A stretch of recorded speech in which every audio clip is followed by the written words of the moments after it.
This episode of the Zero Cafe podcast is made possible by our partners, Online Influence Institute and VWO. Today I'm talking to Rishi Rawat, product page optimization specialist at Frictionless Commerce, and we're talking about how you can improve your bestseller sales by 20% in just 90 days. In case you missed the previous episode, last time I spoke with Jeremy Horowitz, and we spoke about using SMS for e-commerce, and you can listen to that episode on www.zero.cafe or in the podcast app you're listening with right now. Welcome to Season 3, Episode 13. Welcome to the Zero Cafe podcast. And first off, of course, we would love to know who you are and what you're working on. Yeah, thank you for having me. This is so exciting for me. My name is Rishi, and I've been fascinated by marketing for, I would say, the last 20, 30 years, but I've had my own agency for the last 12 years. And what we do essentially is we work only on one page per client, and that typically the client picks their bestseller page, and we focus on improving that bestseller page conversion rates by 20% in 90 days. Nice. And so what's your background? How did you end up doing this? Yeah, so I should say a real quick story because I think this is the origin story, which is that I was in a retail store and I noticed I was at a very unique angle where I could look to the right-hand side and I could see on one of the aisles there was a customer, and I could see them struggling to purchase a product, and they were looking at it, they lifted it up, they put it back down, they walked away, they came back to it, they lifted it up again. And on the left-hand side, I could see the store owner sitting at the cash register, and he was completely oblivious of this struggle that was going on. And I thought to myself, this is such an interesting dilemma. This consumer is really struggling. The store owner could have helped them right away, but they don't even know that they're struggling. And the consumer didn't walk up to the store register and say, hey, can you help me out? And I was thinking, like, at the end of the day, when the store owner calculates his profits and losses, he's going to make a calculation based on the cash register and only the cash register. And all of this struggle that's happening, this pre-sales data that's happening, is completely being lost. Now, this is before the e-commerce era, or at least before e-commerce became a big thing. That is my earliest memory of this phenomena. And then I, came to the US, I did my MBA, I did my undergrad in computer science. And then at some point, I had the opportunity to kind of get involved with digital marketing. And I instantly realized that this thing that I had experienced when I was a younger person is solvable. And that became my quest, I'm going to explore this pre-sales data for as long as I can. Nice. And now I think this is an interesting way of working. So you just pick one page for your clients and say, okay, we're going to improve that one by 20%. And 20% in sales, right? So just the amount of orders. So is there a set process for this? Is it different for each client? How does it work? It's pretty much the same set process. I think it's important to kind of take a step back and just talk about why we are focused on just one page. And this is not something that we started off with. We've been doing this for 12 years, and it's only in the last 2 years that we've really become vocal about that we will only work on one page. Yeah. Historically, as an agency, we did what every agency does, which is we want to be as useful to clients and do as much as we can for them. What we realized was that marketing is a universe in itself. There are 20,000 marketing challenges that clients are struggling with every day. And they would naturally say, can you guys look at this? Can you look at our landing page? Our checkout flow suddenly seems to not perform well. Can you look into that? And what we found was that we were getting pulled into all of these directions, even though in our heart of hearts, we knew where the opportunity was. And for us, the way we look at it is that we are only putting, in very simple terms, we put in no more than 1 hour per day per client. We have, 15 clients, so we can't obviously do a lot of hours per client. So we are very focused on just that 1 or 2 hours that we get. And my goal was to be as hyper efficient as I could be. So when I kind of asked myself, where would we have the biggest impact? The simple answer was we should focus on the product that drives the biggest proportion of their sales. Now, maybe it's a statistical anomaly, but for all of the customers that I have worked for in the last 12 years, their bestseller always contributes at least 30% of their overall sales. Now, I don't know why that happens. And maybe, like I said, I'm not sure why that breaks out, but I think there are lots of economic laws that talk about that distribution. It kind of makes sense that your bestseller will be a pretty significant part of your sales. Now, if this one product is driving 30, and by the way, 30% is a conservative number. For many of my customers, their bestseller is doing 50, 60% of their total sales. They don't have a long tail distribution of products anyway. These are direct to consumer brands that are in the consumer product space. They probably have 5 or 6 products, and their bestseller is what drives the bulk of their sales. So my strategy was that, okay, well, if I'm only going to do 1 or 2 hours per client, might as well just focus my energy on that one product where a 20% lift would have the biggest impact. And the thing I love about product pages, and this is the thing that most marketers don't pay enough attention to, is that something magical happens when a user comes to your product page. When they come to your product page, they are effectively communicating to us that they have seen everything you have to offer, and this product right here is the thing that they're most interested in. So as a marketer, my job is cut out for me. See, on the homepage, I have a real conundrum, which is, what am I focusing on? Because, the person coming to the homepage might be navigating to wherever.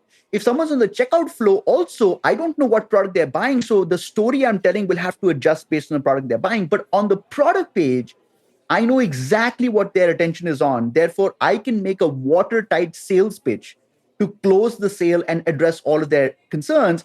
And that's kind of how we got to the product page for bestseller, how we got to the bestseller product page. Nice.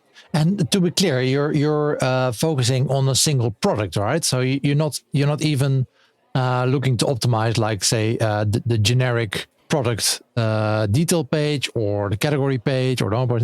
It's a specific product that you're optimizing for.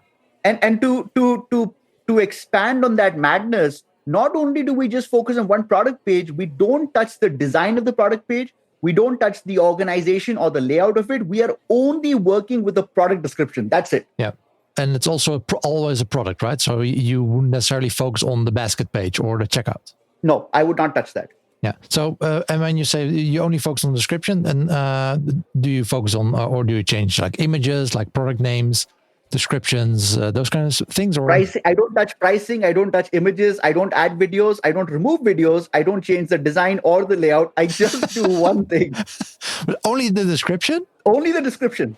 So that basically means that descriptions are really bad usually, or is it basically in your experience then is that the basically the main part of that page?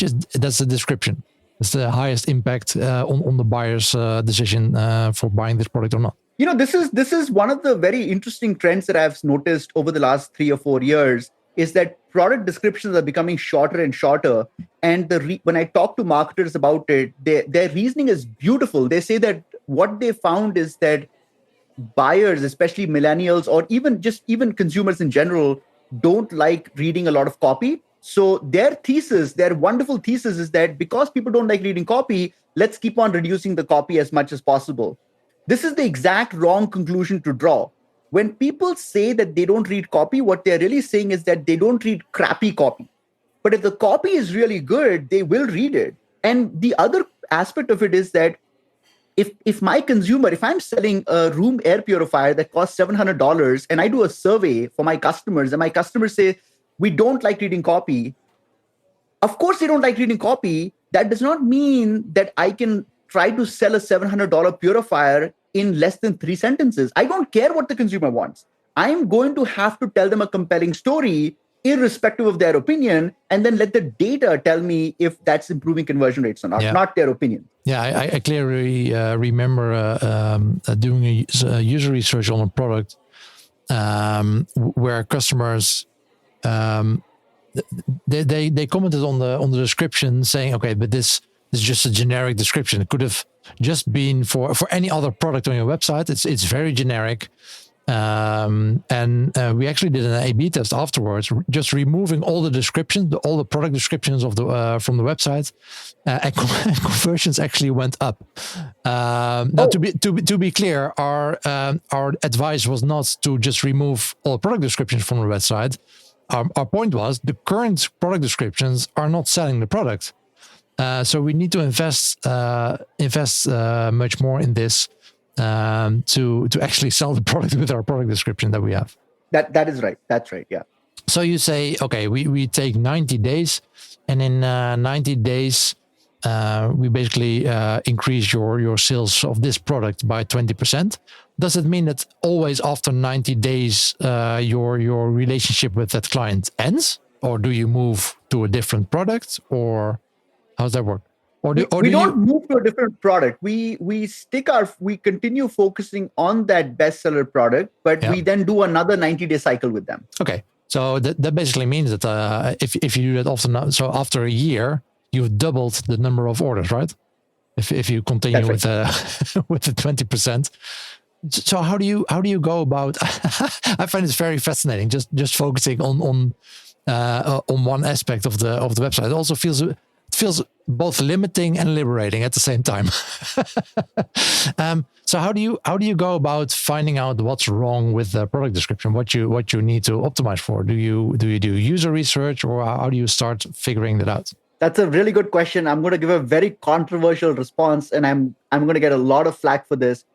I do not believe in research at all. I don't do research. So let me clarify. Let me clarify a little bit. So the basic thesis that we have, and this is based on years and years of A/B testing. We didn't start focusing on product pages because we wanted to focus on product pages. We did it because that's where the opportunity was. That's where we were seeing the biggest impact in conversion rates. And we didn't start focusing on the product description on the product page for the sake of it. We tested layout, we tested product images, we tested adding videos, removing videos. What we found was that we were able to have significant impact by simply reframing the product story. And so I want to talk a little bit about what our process is, because just to simply say that we work on product description is very vapid. I want to get a little deeper than that. Our belief at a very fundamental level is that when the user, this is another very interesting quirk about how shoppers behave, and this is something I've seen play out on at least 200 e-commerce websites, is that when we look at user recordings, we find that shoppers navigate very, very fast when they first land on a website. And as they go from the home page, the category page, to the search, to the product page, once they come to the product page, they come to a grinding halt. And we see this pattern play out over and over again. And the reason for it is very simple. Once the user comes to the product page, they know that the next step is for them to pull out their credit card. So there is a real cost of moving forward. But before that, there is no cost. There is no cost moving from the landing page to the category page, going back to the home page, doing a search. It's all free. So they move very, very fast. And one of the mistakes that clients make, and one of the mistakes that businesses make, is that they have this very elaborate funnel. And in each step of the funnel, they're telling a part of their story.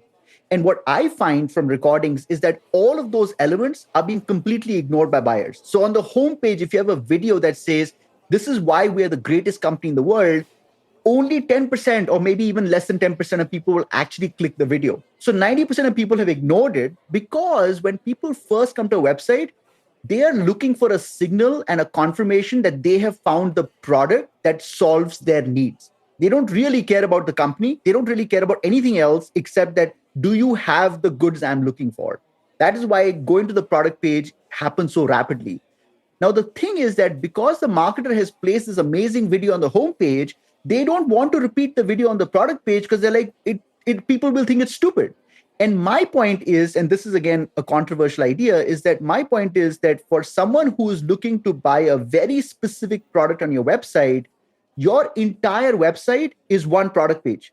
For this buyer, that's your entire website. It's not your homepage. They're not seeing anything else. So you better make sure that all your most amazing, sexy assets are on that product page. So that's kind of like how we came to this whole conclusion of focusing on bringing everything to the product page, if that makes sense. Yesterday's brainstorm was so good. I really liked Steph's idea of running that test on the call to action buttons. Making them orange will really make them stand out, don't you think? Yeah, right. Do you want to design real A/B test winners and achieve enormous conversion uplift? Then stop brainstorming and take a scientific approach. If you can read Dutch, follow the steps in Online Invloed, the bestseller on managementbook.nl. Or enroll in the author's course and become an expert in applying proven behavioral science yourself. Go to onlineinfluence.com for more information and free downloads. Yeah, but then again, how do you come up with ideas on how to improve that? So that then brings up a really good question as to what the heck are we focused on in the product description? And that kind of gets into our core philosophy, the thing that we've been meditating on for the last 12 years. So our basic belief is that behind every product, and this is again going to be very controversial, behind every product is a product story. So when I look at Dyson, for example, to me, Dyson, even though they are a multi-billion dollar company that makes vacuum cleaners and a whole line of products, the product story that I remember about Dyson, the one that they have so expertly crafted, is their founder's origin story, where he said that I wanted products to just work properly. That was, to me, like the principal piece of their product story. And every product, Apple has their own product story as well. So I believe that every product has a product story, and that product story has two components to it. And again, part one of that story is why we exist. The why we exist story is what connects the buyer with the journey that you've had so far. Your origin story essentially is what you're talking about in why we exist. The second part of your story is why this product must exist. So for example, I need to first care about you as a person. Once I care about you as a person, I now trust you enough to kind of look at what you have to offer me. And now you have to make a compelling sales pitch and convince me that this product that I'm looking for is the best in the world for me, based on my criteria, based on my price points, based on my specifications. You have to convince me it's the best in the world for me. So that's why that question of why this product must exist becomes really fundamental. So to us, when we start working with a client, we first break it up into those two stories. So our product story essentially has two components. Almost if you think about like a Bible kind of thing, it's like the Old Testament, the New Testament kind of thing. So why we exist, why this product must exist. And then within that, this is where our persuasion technique comes in. We start applying something called product story angles. So product story angles are essentially sales hooks. So if I'm buying a vacuum cleaner, consumers, products aren't based on like one central sales pitch. They are based on these micro pitches. And essentially we're getting users to give micro agreements to us. So micro yeses. And each of those product story angles are designed to connect with their buyer psychology and get to those micro yeses. Think of it like a hurdle race where we have to go through 12 yeses before the user is saying, okay, I'm ready to buy. So the question is, how do we know what those yeses are? So we have to make creative guesses about those. Then we have to test them and validate them to see if those yeses are the yeses that people care about. So the next step is to identify these product story angles. These are essentially our sales hooks. So if you're selling a vacuum cleaner, one of the angles that would be relevant to the buyer is that here's what we know, right? We know that 99% of people who are buying a vacuum cleaner already probably have a vacuum cleaner at home. They're buying a new one because their old one wasn't good enough for whatever reason. So one of the angles that we would use is we would talk about how crappy the vacuum cleaner is that you probably have right now. Because that is the truth for them. That is true. If their vacuum cleaner was incredible, they would not be there. That's right. That's right. So one of the angles that we have is we're confirming to them their own biases. And if their bias is that my vacuum cleaner kind of sucks, then we want to subconsciously connect with that. So that would be an example of an angle. There are 10,000 angles that one can develop. But once we've crafted those angles, so first thing we did was we broke the story into two parts: why we exist, why this product must exist. Then we divided the story into these product story angles. The third piece is product story shaping. Now we are shaping this story in a way that connects with their buyer psychology. And we have a very specific process for shaping it we're shaping it based on 9 dimensions of buyer psychology. So anyway, at this point, I'll stop talking and you can explore what you think is most relevant. I find it all very, very fascinating. But again, so basically you have this basically a big list of all the product angles you could go through, and then you can of course you can validate those. How do you do? Is it purely A/B test validation, or is it also like offline validation with user research or something, or it's purely online? I don't believe in user research. No, it's all validated through A/B testing. But it's also user research if you do A/B testing, right? Sure. I mean, it's the ultimate user research. Yeah. ultimate user research by doing it with the actual users. For me, the only user research worth doing is research that involves the consumer pulling out their credit card. Yes, and those are the most interesting ones for the business. So fair enough. So what are there specific trends that you see? Are there certain tactics that you see? Oh, this is always working. Maybe not at 100%, but maybe at certain verticals or certain types of products, like more expensive products or certain or cheaper products that always seem to work. Did you learn some tactics over the years by doing this? That's a really good question. I actually was just thinking about that this morning in terms of, would this strategy change if the price point was lower for the product, if it was a lower consideration item? Mm-hmm. I think there's some truth to that. I would say there are certain categories of client products where our approach does not work. So number one is that if they don't have a clear bestseller, then obviously it doesn't work anyway, because we are so expensive and we are focused on that one page that if you have 50 different products and they're all contributing like 4 or 5% of sales, then it's not effective. But it's also not effective for highly visual products. So for example, if you're selling jewelry or if you're selling fashion clothing, really there is no need for a story there, because 90% of people are buying it because of the aesthetics of how it looks like. They don't necessarily, I mean, there is some room for influence around your story for sure, but it's very limited. So I would say in that case also our approach would not be as effective. I would say that our approach is custom designed for technical products. If you are selling an electronic product or some kind of a technical product in the consumer goods space, then this approach works really well, because you're really essentially, people are buying it for technical reasons versus purely aesthetic reasons. Yeah, I can imagine that it also works for I don't know, maybe certain food items, not necessarily things you buy in the supermarket, but specialized food for probiotics, some health supplements. Yeah, exactly. Where obviously everything is in the same has the same packaging, so that the packaging is not interesting at all, but it's interesting why the company built this, what the product means, and what it can, how it can add value.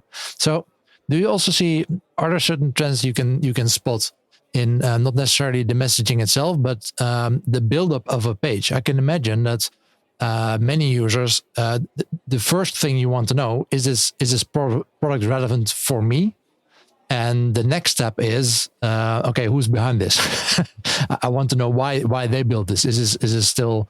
I mean, I know it's the product is a fit for me, but I don't know. Are they making this product in a sustainable way, for example? If that's important, that's more of a secondary. So is there some kind of layer that you can see on a product page? That's a really good question. And this now you're getting me quite excited, because I'm going to talk to you about something that we've invented.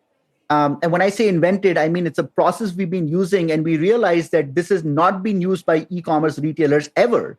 So I hope to share it with you, because this will address that question you brought up, because it's a very interesting question. Your question is that, how do we, is there a hierarchy of decisions that we are making in terms of deciding what to emphasize for what user? Because one of the fundamental truths is that the way you shop is different than how I shop. And the way you shop on your phone is also different than how I shop on my desktop. And so there are all of these different segmentations for how people behave. And I'm also the world's laziest marketer. So when I was confronted with this problem, of deciding how to craft messaging based on all these personas, I said, I need to find a shortcut for it. So I'll give you one beautiful case study for one of our clients called Orancy, and they make room air purifiers. And this will very beautifully illustrate to you a technique that we've invented. So they are selling a product that costs hundreds of dollars. It's a purely technical product. In fact, there is no more technical consumer product that's out there. And it's doing something that consumers can't even validate, because it's essentially taking air in your room. It's running them through filters. It's improving the air quality, and it's making you, it's giving you better air quality. And what we realized was that there are two types of buyers who are coming to this page. Now, there are many other types as well, but there were two that we focused on. There are people that are methodical shoppers that say, listen, I consider myself to be a well-educated consumer. I want to really understand all the technical bells and whistles that are involved in air purification. I understand what a HEPA filter does. I understand what all these air quality ratings mean. I just want you to show me your studies so I can make my own informed decision.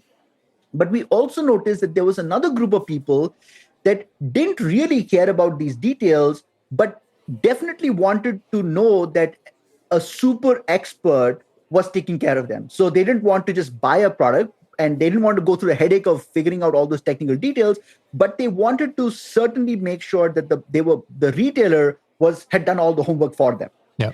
And so when we started thinking about, because you bring up a very valid point, if you have these two different groups, what does the product page talk about? Because who are we addressing?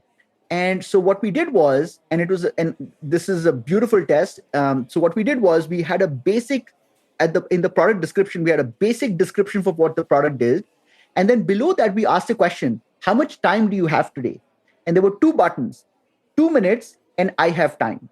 And the reason we segmented them out in this very specific way was, we felt that people who are looking just to be convinced enough so they don't want to make the wrong choice, they would probably say, I have 2 minutes. And for people who are very methodical, they will of course want to say, I have time. When you clicked on the button for I have time, we threw everything at you, all the technical details. The whole page was like full of that crap. And then for people that selected that I have 2 minutes, we basically focused on giving them the elevator pitch, and every sentence we reinforce the fact that we've done the homework for you. We've been testing this. We test this every day. We're always validating, blah, blah, blah. And what we noticed was there was a 30% improvement in the sales of this bestseller by simply giving those two paths to those people. So to answer your question, my view is that if we can come up with a mechanism to allow people to self-segment themselves and then personalize that story based on what they care about, then that is the most effective way of massively improving conversion rates. And we call this technique active participation. So for all of our clients now, when you are reading the product description, you will notice that there are these little buttons that we add. Sometimes it's buttons, sometimes it's links. And when you click on them, we're constantly encouraging people to participate with us. That's why we call it active participation. Yeah. One of the biggest mistakes that I think marketers make, and I find it's amazing, in 2021, we still have the same problem, which is when you go to a website and you go to a product page, it is that exact same story for everyone, whether it's morning, night, whether it's holidays, not holidays. Why is it the same story? If different people behave differently, why not allow them to say what they care about and then personalize the story? It's like a cheat code, right? If I know what Guido cares about and I'm showing him a story that is completely personalized for him, then the probability of conversion has to go up. I mean, so we use active participation as a way to kind of essentially get the user to tell us what they care about, so we can show them a story that perfectly matches up with their worldview. But then, of course, you still need to figure out, what do you need to personalize on? Of course, yes. So we can. I mean, that's our burden as marketers. We have to be massively empathetic about what buyers care about, and that's where our experience must come in. But once you tell me, for example, that you care about certain dimensions, then I should be able to craft a story, at least reasonably, that at least talks about them in a meaningful way. Will this work? Maybe not. Isn't that what we're all trying to figure out? With VWO, create and A/B test different variations of your website to continuously discover the best performing versions. that improve conversions. Stop guessing. Start A/B testing with VWO today. Yeah, fair enough. And so you always focus this on their bestseller product. And then you do this for 3 months. After those 3 months, you move maybe to the second best product. No. No, we stick with once you find the love of your life, why would you want to move to the second best? Well, maybe the percentage that you can increase there is larger than you can increase with the first. Maybe there's some kind of maximum that you can improve on the bestseller product, right? I think that's a valid point. I mean, in theory, what you're saying is correct. We don't really see this play out. We think that there's massive improvement potential. So for example, one of the techniques that we use also for the bestseller page is that this is another thing that marketers don't realize is that there are two types of buyers who are on your product page right now. There are people that are ready to buy today. And then there are people that are not ready to buy today.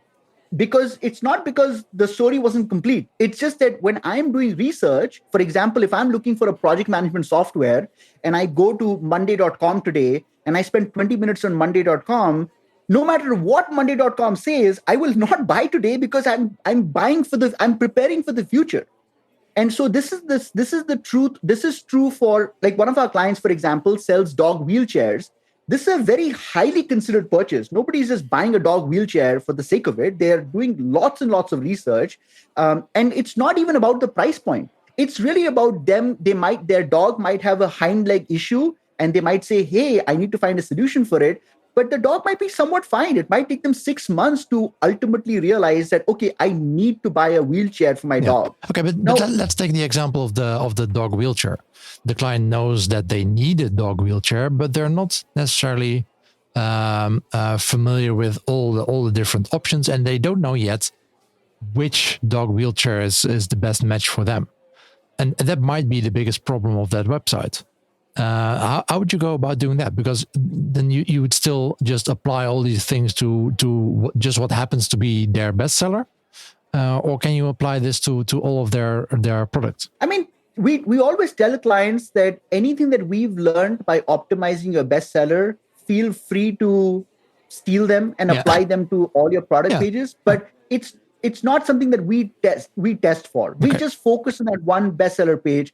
I mean, I'm not going to stop clients from doing what's right for their business, because sometimes clients will say to us that it is very frustrating that you guys are just focused on one page. I have 10 other products and we are already learning about what's working. Why isn't this being applied to my other product pages? And I always tell them, feel free to take those ideas and apply them. But I'm not going to A/B test them for you. Yeah, fair enough. I mean, if you already build them, you can just as easily run an A/B test on the other pages as well, right?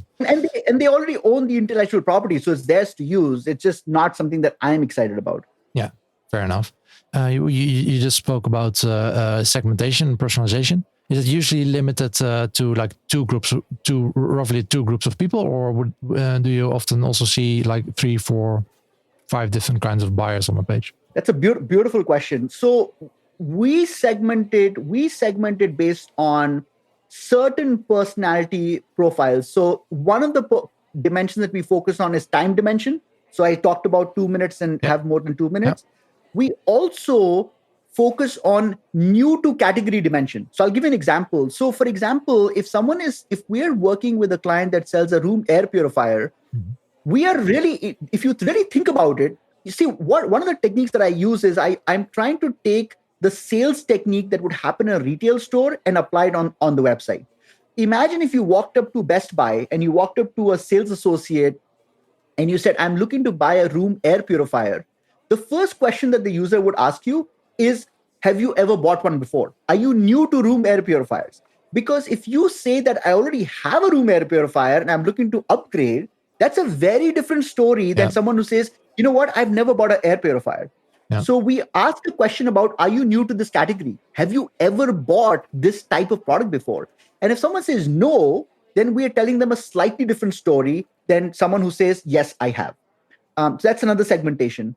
Another segmentation that we use a lot we use extensively is are you looking to buy today?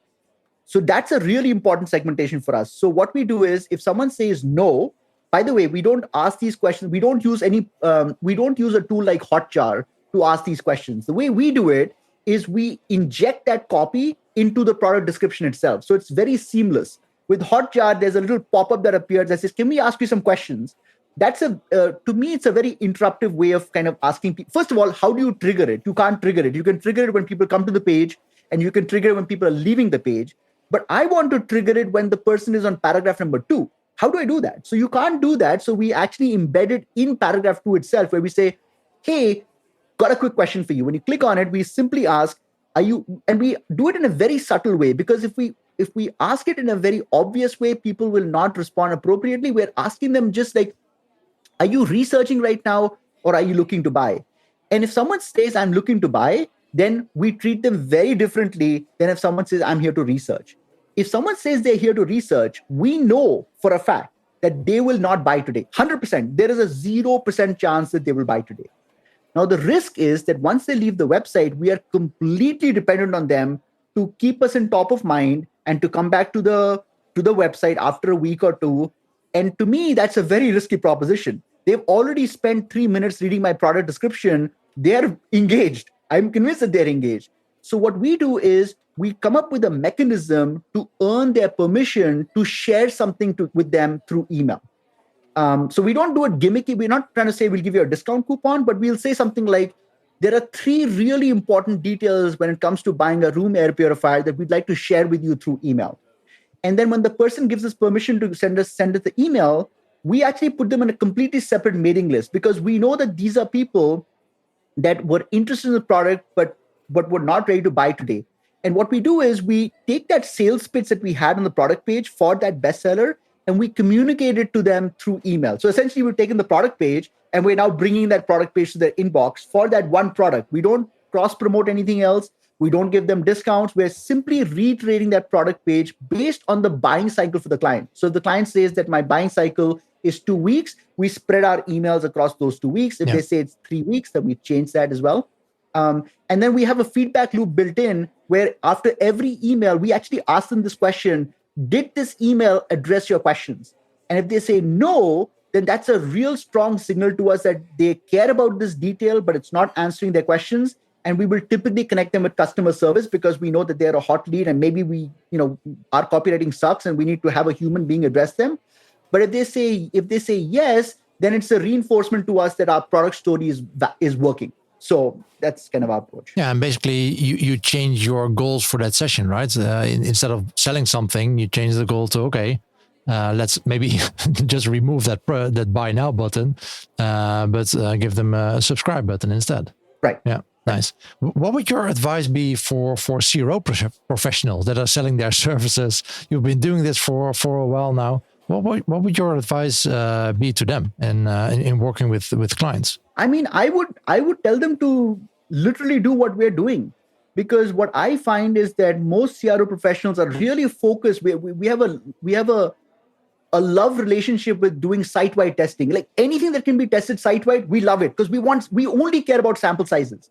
And I actually care less about sample sizes and I care more about efficacy. If I can, there are 2 ways to get a statistical winner. There are many ways, but 2 principal ways. One is to have massive sample sizes. That's a good way of doing it. But the other one is to have a huge contrast between the control and the variation. Yeah. And so instead of focusing completely on just site-wide testing and just optimizing for sample size problems, I would say that focus on creating a bigger contrast. And so when we write copy on the product page, it is such a contrast in the control that even with much, much smaller sample sizes, we're able to get statistical winners. So I would say focus on that approach as well. And CRO professionals do not like copywriting.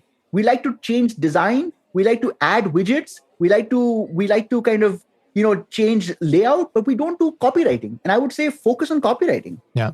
Yeah, and of course, and it also helps, of course, if the conversion rate, your baseline is already high, which of course, by definition it is, if you focus on the best-selling products.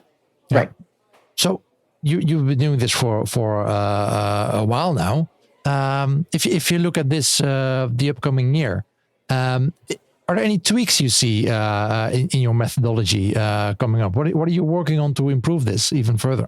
I think one of the dimensions that we have still not, one of the dimensions that we are working on is creating a philosophy for mobile versus desktop product page optimization for the bestseller. What we typically find is that the conversion rate, the test outcomes are different for those two variations and those two mediums. And I think there's a lot more work that we can do for mobile optimization. Right now, we are so focused on because typically for our clients, the desktop still drives more than 50% of sales. We're really focused on desktop, especially for higher ticket items. I think there's a big opportunity for us to do massive amounts of optimization for their mobile bestseller page as well. So that's something we'll be focused on in 2021. Nice. And if you have any requests for future Shiro Cafe participants, who should I invite to this show? So I know you've spoken to Sumanta. I think he's how we got connected, if I'm not mistaken. Yep. I would say that there is one copywriter in particular that I'm a big fan of, and if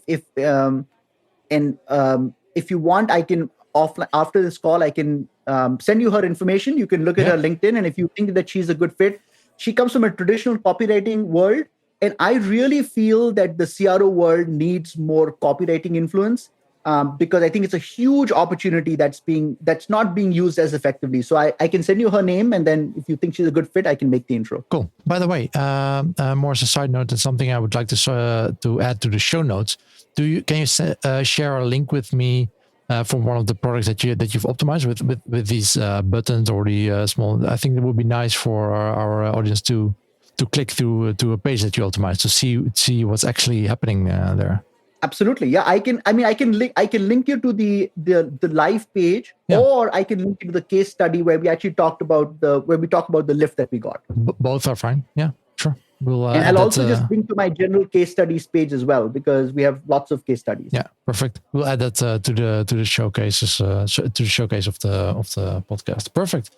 Rishi, thank you so much. Our time is already up. Thank you so much for sharing this way of working with us. And I think, that's Xero, right? We all have a lot of things to learn still. And I think it's an interesting approach to just focus on the bestsellers and just focus on the copy. Like I said, it feels both limiting and liberating at the same time. Yeah, I mean, it's really. I don't know how we kind of got to this point. It was never my goal, but when I got here, it's like I feel so much clarity about what we're doing that I've never felt this much clarity about anything professionally in my life.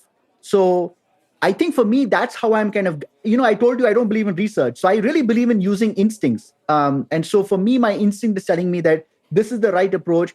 95% of online stores will never hire us because they don't have that. They will find it very limiting for someone to focus on one page. But I before I end, I should tell you one quick story. I have worked with a client where their one product page, their bestseller, was doing 100 million in sales a year. So I think this is massively valuable if you have, if basically the question, the litmus test is, how happy would you be with the 20% lift? And if the answer is that for the bestseller, if the answer is, it's okay, definitely don't hire me. Yeah. But if the answer is, that will change my business, then we can have a conversation. Yeah, exactly. Well, that's I think a nice test indeed for new clients in the type of approach that you can take with them. Nice. Thank you so much, and hope to talk to you soon. Thanks. Bye-bye. And this concludes season 3, episode 13 of the Xero Cafe podcast with Rishi Rawat.